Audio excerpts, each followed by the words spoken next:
Exactly. And it allows you to essentially the most important thing you can do as a Zerg player. As a Zerg player, it's all about expanding. It's all about... Zerg has this whole sort of field...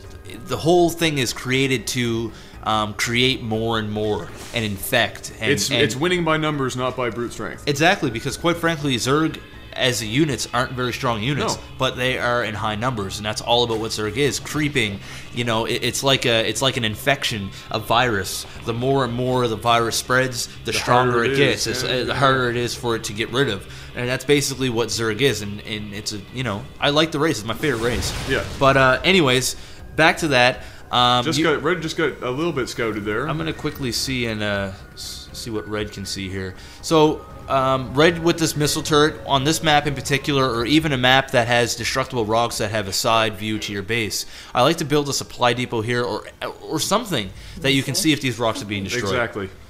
Something that I'd like to point out is that Red hasn't scouted yet at all this match. Yeah, that's not one scout, which is you know, really, when you're doing 1v1, you can get away with not scouting in 2v2 because it's almost more of a rock, paper, scissors type scenario. But in 1v1, it is almost imperative within the first 2 minutes that you want to be scouting for that, you know, see what their build order is looking like. Exactly. I mean, you know what? Looking at this Terran, he actually is a pretty decent player. He's got his 3 barracks. He's going to get his, I would have imagined, pardon me, medevacs, which, yep, he's building now. I'd like to see maybe get a couple of Thor in case of those mutas come out.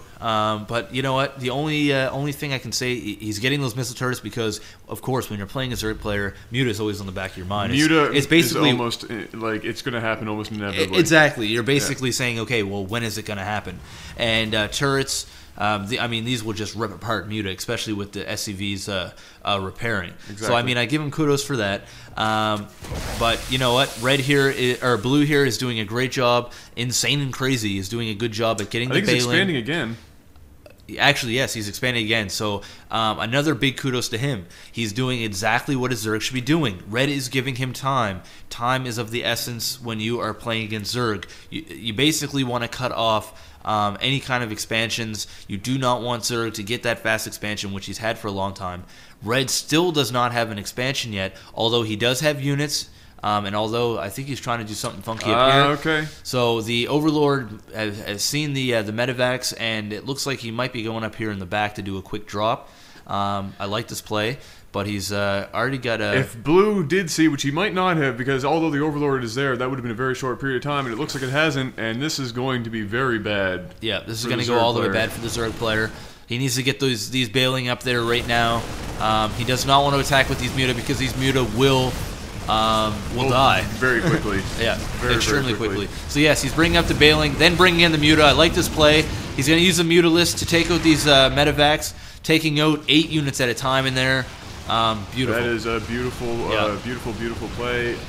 Good. Tried to dump the units, but it was too late. That was solid. He got the drones off the line in time. That was a good defense by the Zerg player. So as you can see, all right, Red has $100. Where's his expansion, Jeff? Blue has $2,100. Has his 3rd expansion up. Nothing's going on it yet. It's not saturated at all, but he is building drones now. Or he's building overlords, but I thought I seen a click there. Yeah, he's bringing over... Anyway, he's going to get it going. In the meanwhile, Red does not have a single expansion. He is basically losing this game. Red only has 23 SCVs, Jeff. Yeah. That means that technically he hasn't yet saturated his main. I mean, he's only off by 1, but he's still not saturated his main. And this is how we are almost 15 minutes into the match. We're almost 15 minutes in. His mineral line is getting really low. Most of them have less than 300 minerals left. He only has 24 SCVs opposed to Blue's 48 drones.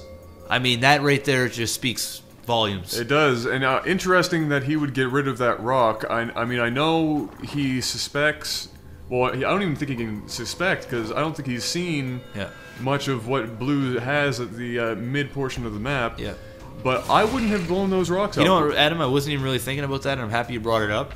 That was not too smart. No, because as the Zerg player continues to crawl across the map, he will eventually, with that amount of money, if he's smart, cover that area with creep, and all that does for the Zerg player is what that allows him to do is travel extraordinarily fast across the map from point to point, from base to base. Basically.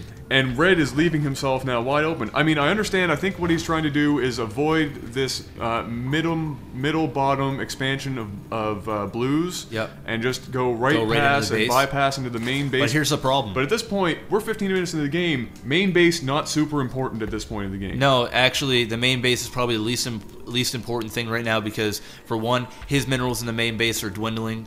The only thing of importance in here is his main tech buildings. Yeah, tech buildings, structures. I'm going to sneeze here in a second, and it's going to feel like an orgasm. Okay. Wait, no, it's gone. It's gone. It's gone. I almost moved away there. That was close. But yeah, okay. So finally, yes, he's getting his expansion. I'm not. Would you put it at your natural at this point in the game, Jeff? Well, you know what? Actually, I probably would. Only because he's wasted so much time now waiting to get that. He's not going to really have time to go way down here and plug it in. Basically, at this point, he's lost the game in my books. He's going to have to do something miraculous to pull it out. He's going to have to stop building Marauder, and he's just going to have to go mass Marine. Blue is on his way, by the way. I'm just throw that out there. He looks to be amassing and getting ready to come in. I mean, this ground here, right here, is just going to demolish.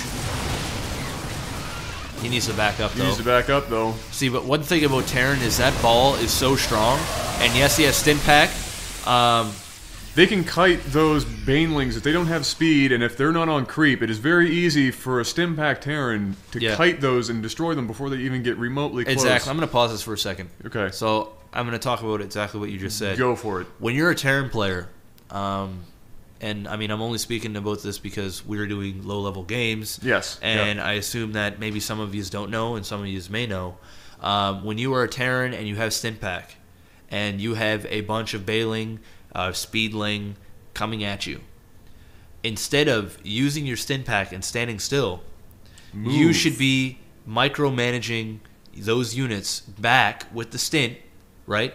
And shooting those and continuously doing that. I mean, I can't do a demonstration here, but your medevacs will heal your stint. Yeah. So, I mean, you're going to want to make sure that before you go out and attack, that A, your medevacs have a good charge. Yep. And B, when you're doing it, you do it in a way that you're taking minimal damage. You just don't want to stand there, and do a stint. I've got a couple things, little hints and tips here that I like to see a Terran player do. Because, okay, how much does a Marine cost, Jeff? $50. $50, okay? Even if you have Stim Pack, all right? And not everybody is the greatest at micromanaging. By the way, the greatest friend you could have as a Terran